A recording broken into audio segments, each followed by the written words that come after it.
Bien, en este video vamos a presentarles un poco a ustedes estudiantes algunas características del tema que vamos a trabajar esta semana, que es la crisis del modelo EASY, y para eso vamos a trabajar con el capítulo número 6 del libro Progreso, Pobreza y Exclusión de Rosemary y Thorpe, donde nos centramos en los años 60 y 70 para analizar algunas de las razones que llevaron a crecientes desequilibrios dentro del modelo de industrialización que tan exitosamente se había ido gestando en los años 40 y 50, pero que comienza a mostrar en estas décadas finales crecientes debilidades y señales de alerta que finalmente terminarían derrumbándose con la crisis de deuda de 1982.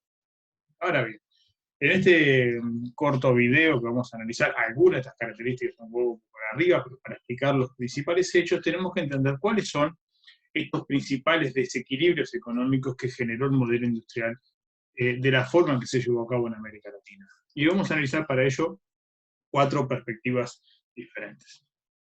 Desde el lado de la balanza comercial, tenemos que analizar que la creciente demanda de materias primas exportables en el mundo, América Latina no supo adaptarse con éxito a esa creciente demanda industrial y crece a un ritmo mucho más lento que el resto del mundo, pero sobre todo lo hace a un ritmo más lento que su aumento de importaciones. Es decir, mientras que las exportaciones crecen a un ritmo muy amplio, las exportaciones lo hacen lentamente, cuando no, a veces se estancan.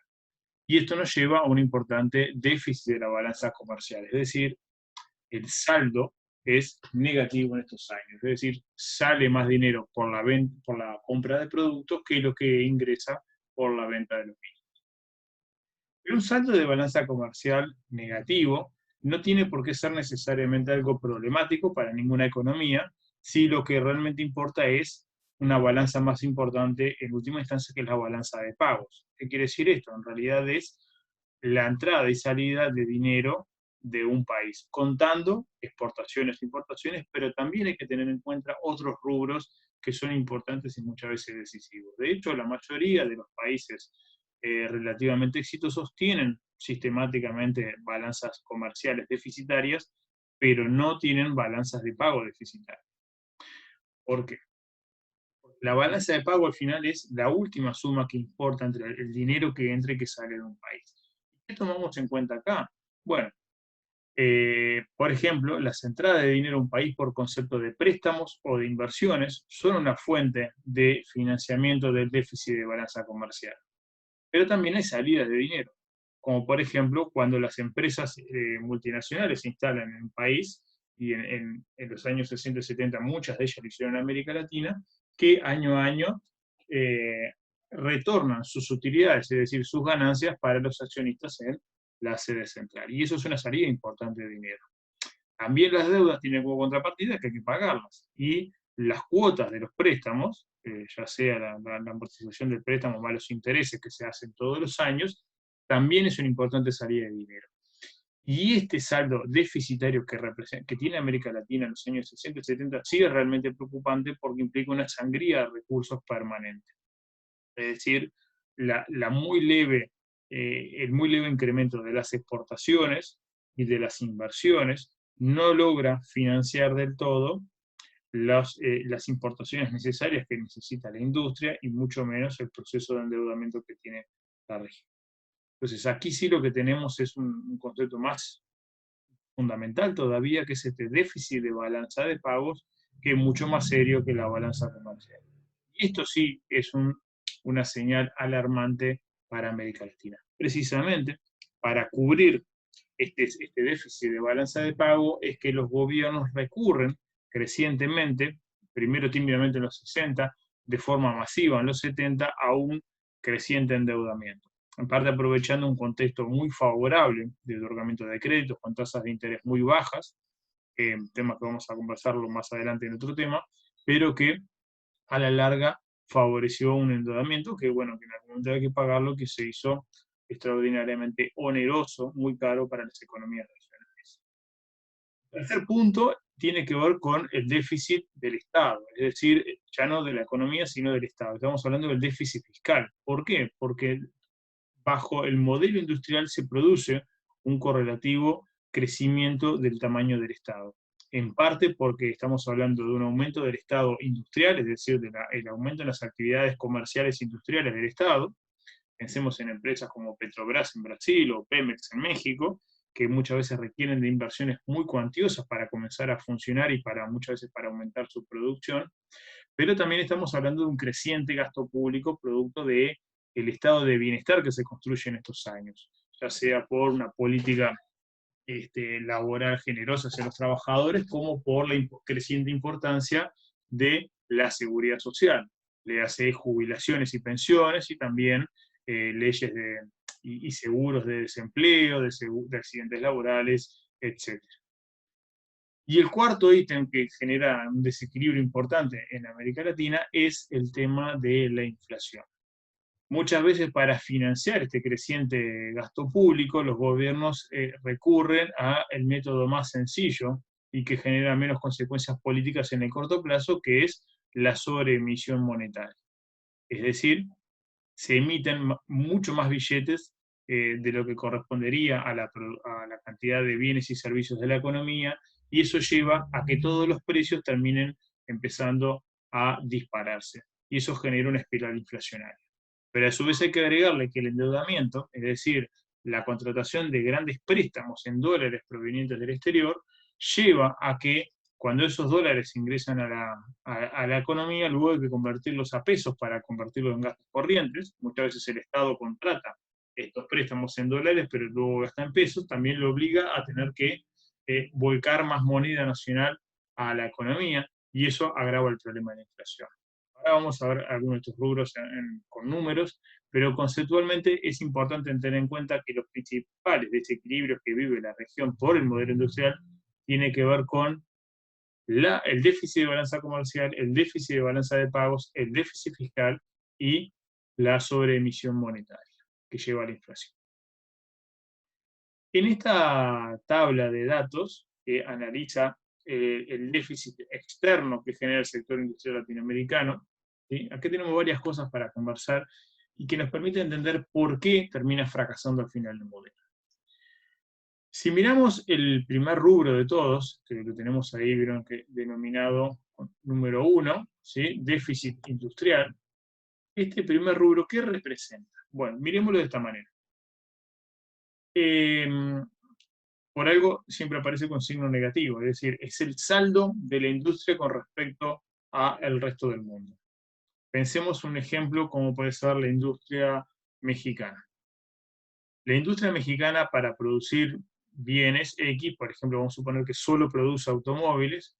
Bueno, para producir automóviles necesita consumir determinada cantidad de bienes, como por ejemplo materias primas, acero, caucho, petróleo, y tiene que importar la mayoría de esos bienes. Eso implica un gasto en dólares muy grande.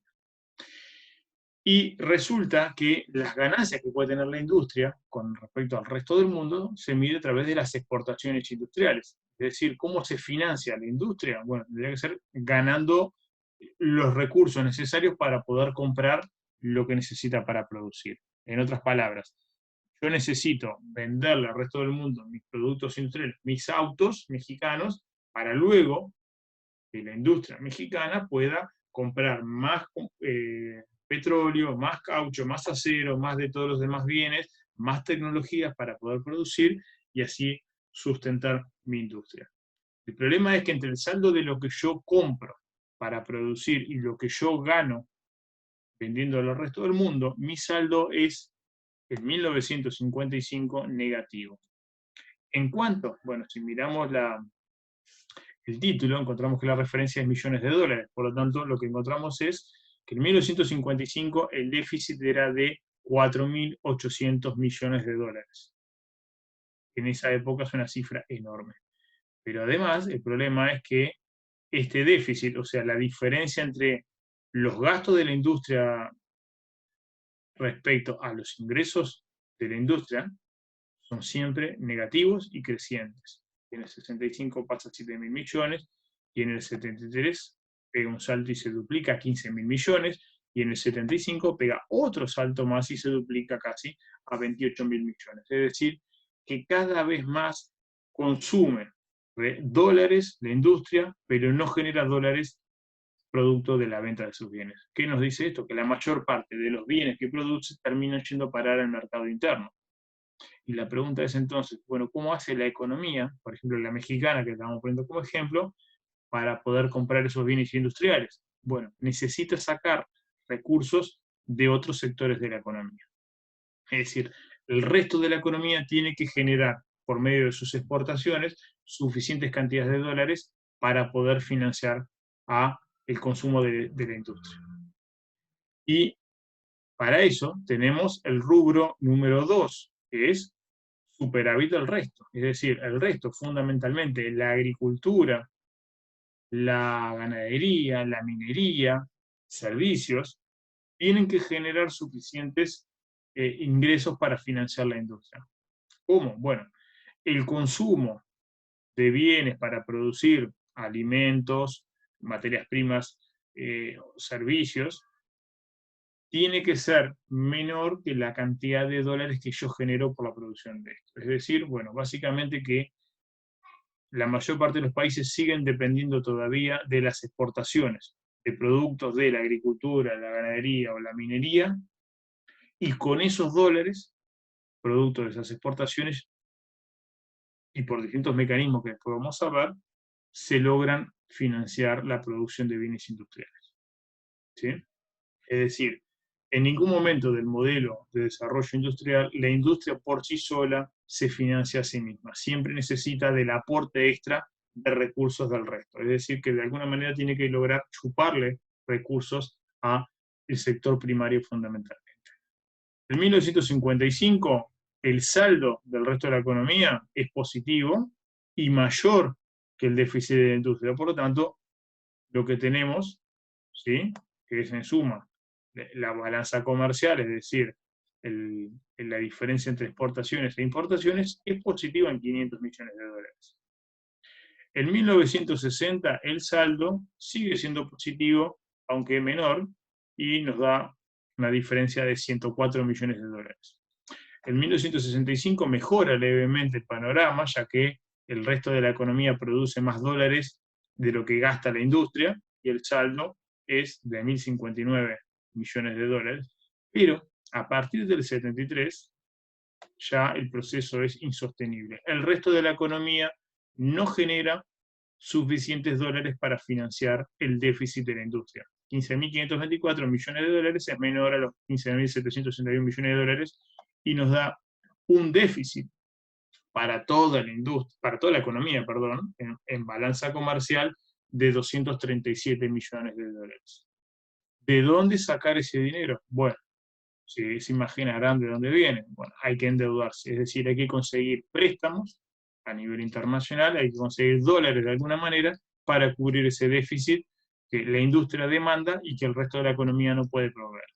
Y ahí asistimos a el creciente proceso de endeudamiento que va a ser una característica de las economías latinoamericanas en los años 70. Pero esto no hace más que agravarse a lo largo de los años 70, en parte producto de la creciente complejidad de la industria, pero también del shock de la crisis del petróleo, que eleva la factura del petróleo por 4 en cuestión de un mes en 1973, y que hace que a lo largo de los 70 las importaciones de petróleo sean cada vez mayores, y como la industria es una gran demandante de combustible, bueno, la factura de dólares se dispara en todos estos países y la economía no logra crecer lo suficiente, si bien crece, es decir, no estamos ante una economía estancada. El tema es que estamos ante una economía que no puede seguir el ritmo, la agropecuaria, la minera y los servicios no pueden seguir el ritmo a los crecientes gastos que tiene la industria. Y por lo tanto el déficit de toda la economía en cuanto a la balanza comercial se dispara a 9.900 millones de dólares de la época, ¿ah? Lo cual nos dice que las necesidades de endeudamiento son cada vez mayores. Ese es uno de los aspectos que veníamos hablando sobre el tema de los desequilibrios que representa la industria latinoamericana. Al no ser autosuficiente en ninguna etapa del proceso, siempre necesitó transferir recursos del resto de la economía. Y hasta fines de los años 60 lo logró a costa de limitar las perspectivas de crecimiento del resto de la economía, en particular la agricultura la agropecuaria, perdón, y la minería, pero incluso luego a partir de los 70 ya ni siquiera eso fue suficiente para sostenerlo y fue necesario finalmente endeudarse. El rubro 4 que vemos aquí es el producto manufacturero. ¿Qué quiere decir esto? Es decir, es la producción bruta de la industria. Y bueno, ¿cuánto fue? En 1955, la industria latinoamericana produjo bienes por valor de 10.300 millones de dólares. Y aquí vemos a lo largo del periodo del 55 al 75 cómo vamos a limpiar un poquito para poder verlo con más claridad, la industria, la producción industrial, no para de crecer. ¿Sí? O sea, estamos hablando de que hasta los años 70 el rendimiento de la actividad industrial es creciente. Pasamos de 10.300 millones de dólares en el 55 a 88.500 millones de dólares en el 75. Es decir, que en 20 años se multiplica por 8 la producción industrial. El problema es cuando miramos el Producto Nacional Bruto. Es decir, cuando vemos este Producto Nacional Bruto estamos hablando del equivalente al PBI. Y el PBI lo que me muestra es toda la economía. Y acá lo que vemos es que el resto o sea, toda la economía, acá sí contando a la industria, acá tenemos la producción agropecuaria, la producción minera, la producción industrial, la producción de servicios, y en 1955 se generaban bienes por valor de 54.500 millones de dólares. Es decir, que el producto, el PBI latinoamericano del 55 era de 54.000 millones. Y crece a 71.000 en el 60, crece a 94.000 millones en el 65, pega un buen salto en el 73 a 240.000 millones y en el 75 a 350.000. Cuando uno mira desprevenidamente estos valores sobre el crecimiento del PBI, da la sensación de que estamos ante economías robustas, economías crecientes, es decir, no paran de crecer, y de hecho la industria es claramente de los rubros que más crecen en esta época.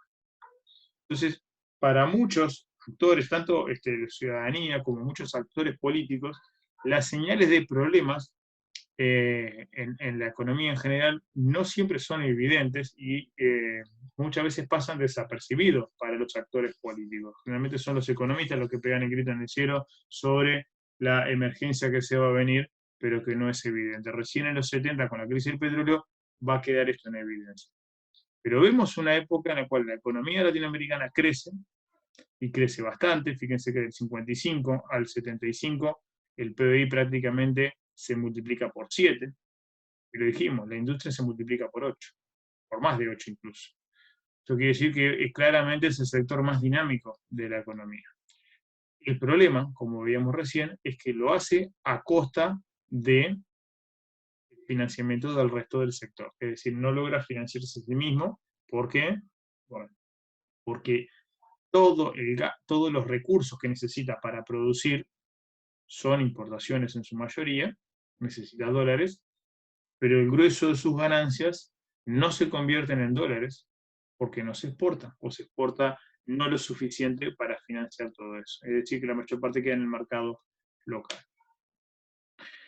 Bueno, los últimos dos rubros son muy interesantes para ver la relación 1.4 y la relación 1.5.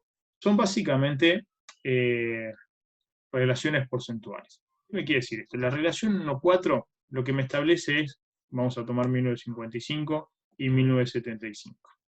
¿Bien? Vamos a mirar el inicio y el fin.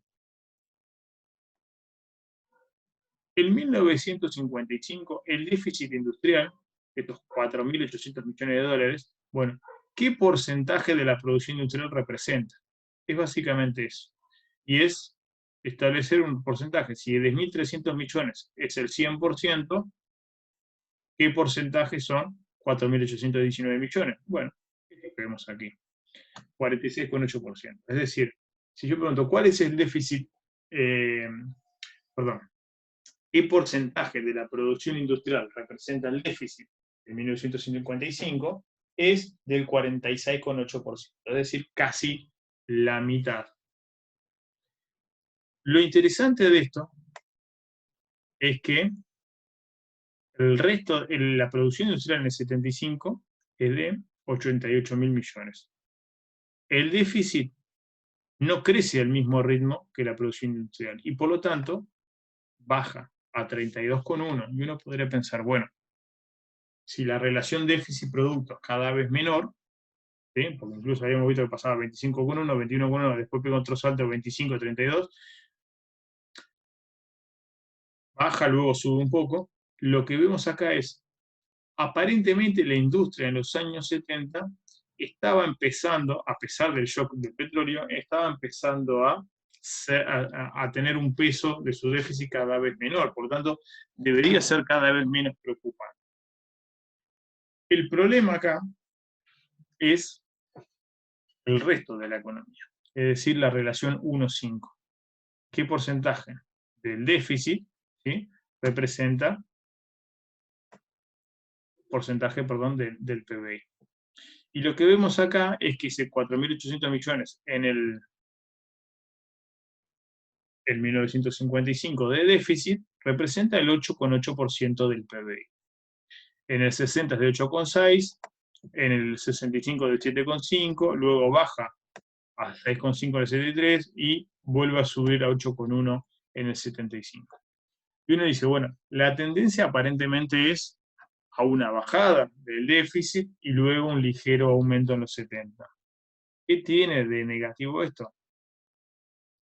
Acá hay que hacer una búsqueda más profunda para encontrar cuál es el problema.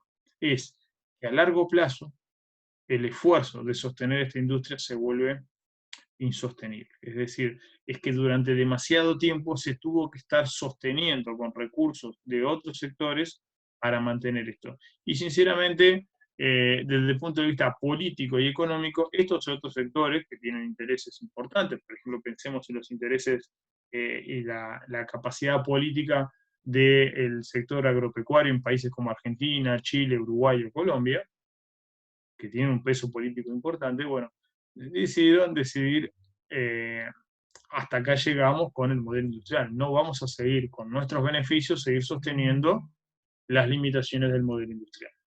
Ese es básicamente el problema. Es decir, durante demasiado tiempo la industria se confió en que el resto de la economía la iba a sostener.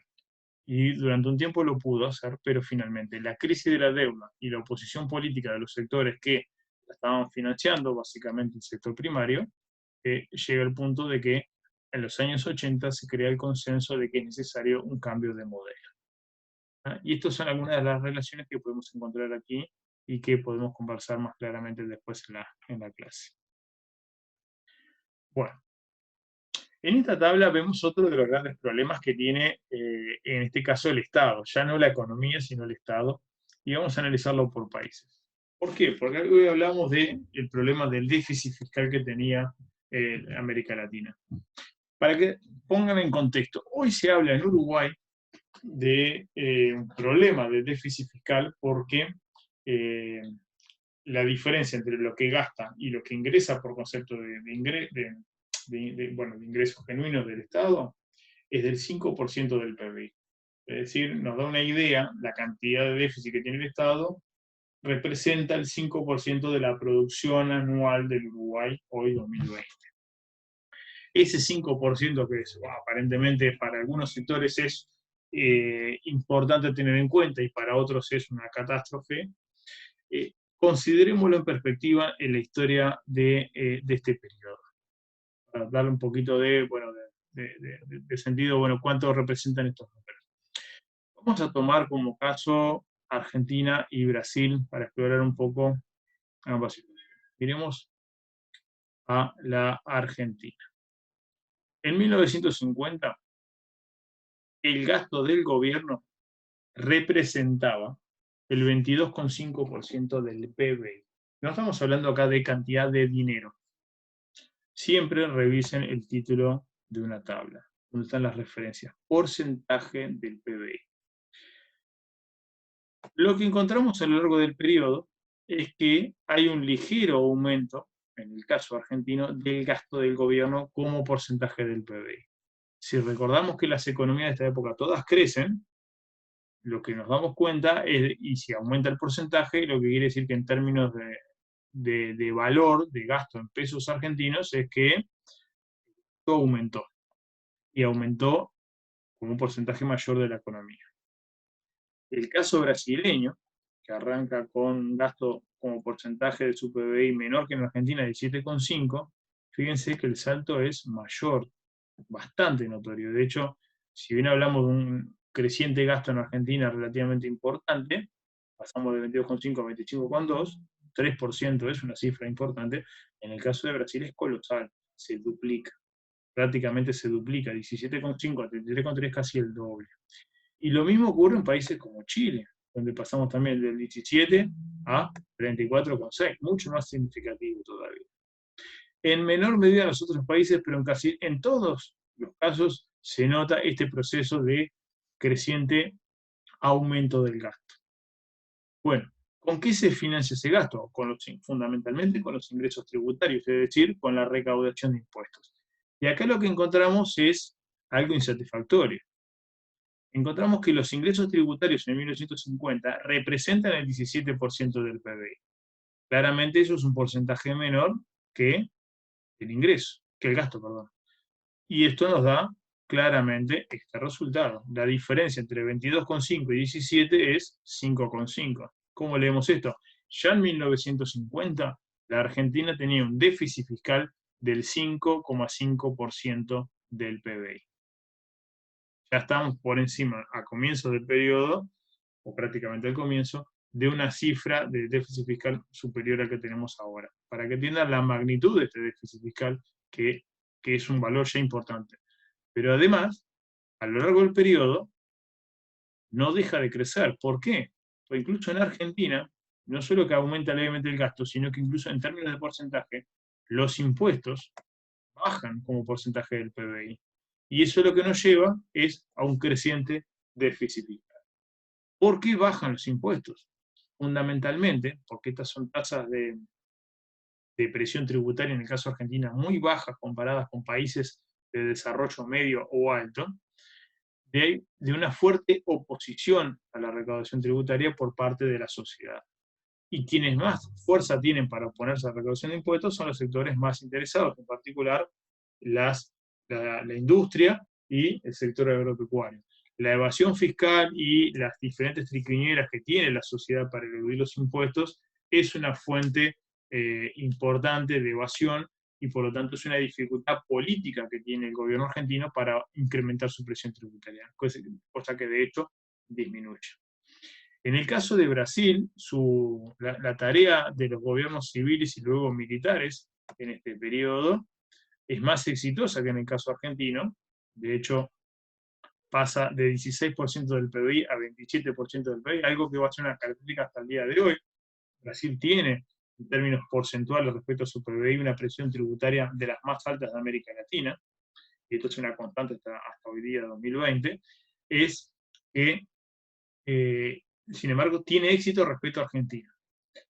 No obstante, como su gasto creció también de forma mucho más significativa, su déficit fiscal también se incrementa, pero en valores más moderados que en el caso argentino, lo cual le da cierto aire, cierto respiro. Y de vuelta, en el caso de Chile, a pesar de que tenemos también primero una ligera baja y luego un aumento importante en 1970 de la presión tributaria, pero insuficiente, tenemos un pequeño déficit fiscal en el 50 y luego enormes déficits fiscales, que eso también ayuda a explicar en buena medida el fracaso económico del proyecto de Allende en Chile entre 1970 y 1973. ¿Sí? Las limitaciones fiscales del Estado chileno ya estaban comprometidas de antes y la política de Allende no hizo más que agravarlas. Pero en líneas generales, además, siguiendo la mayoría de los casos, es que tenemos importantes y crónicos déficits fiscales, exceptuando en este caso a Perú, que presenta números levemente positivos o con un pequeño déficit fiscal no tan importante. Pero en el caso de los más grandes, Argentina, Brasil y México, estamos ante un déficit fiscal estructural. Y en buena medida eso se explica, por un lado, por el importante aumento del gasto, y por otro lado, por la enorme debilidad política que tienen los estados de incrementar la presión tributaria, ya sea a la masa de la población o a los sectores con mayores recursos. Bueno, recapitulando un poco sobre la historia del desarrollo industrial latinoamericano, a finales de los años 60, el gasto por importaciones se mantuvo muy elevado en América Latina, producto de que la compra de insumos y básicamente materias primas industriales, combustible y de bienes de capital, más una creciente demanda de alimentos producto del aumento de población que habíamos visto en este periodo y también de una mejoría en la capacidad de consumo de la población, lleva a que se necesiten importar más alimentos, no puede compensarse por la cierta diversificación de exportaciones que se da en esta época, sobre todo porque se empiezan a exportar bienes industriales. Pero recuerden, nunca en las magnitudes necesarias para poder sufragar los crecientes gastos de las importaciones. Es decir, a pesar de que hay tibias mejoras en la capacidad exportadora de América Latina, es insuficiente ante la máquina devoradora de recursos que son las importaciones.